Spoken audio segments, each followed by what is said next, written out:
আইয়ামে তাশরিক অর্থাৎ তাকবীর দিতে হবে প্রত্যেক মুসলমান নরনারীকে। তাকবীরটি শুরু হবে বুধবার ফজর নামাজ থেকে, চলবে রবিবার আসর নামাজ পর্যন্ত। তাকবীরটি কখন দিতে হবে? ফরজ সালামের পর ডান দিকে বাম দিকে সালাম ফিরানোর পর তাকবীরটি ফুটতে শুরু করতে হবে। পুরুষেরা উচ্চস্বরে পড়বে, নারীরা নিম্ন স্বরে পড়বে। এই তাকবীরটি একবার বলা হচ্ছে ওয়াজিব, 3 বার বলা হচ্ছে সুন্নাত। অতএব সকলে 3 বার পাঠ করার চেষ্টা করবেন।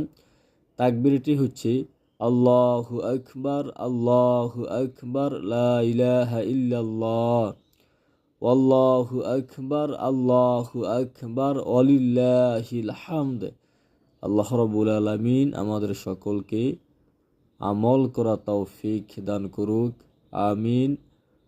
আসসালামু আলাইকুম ওয়া রাহমাতুল্লাহি ওয়া বারাকাতুহু।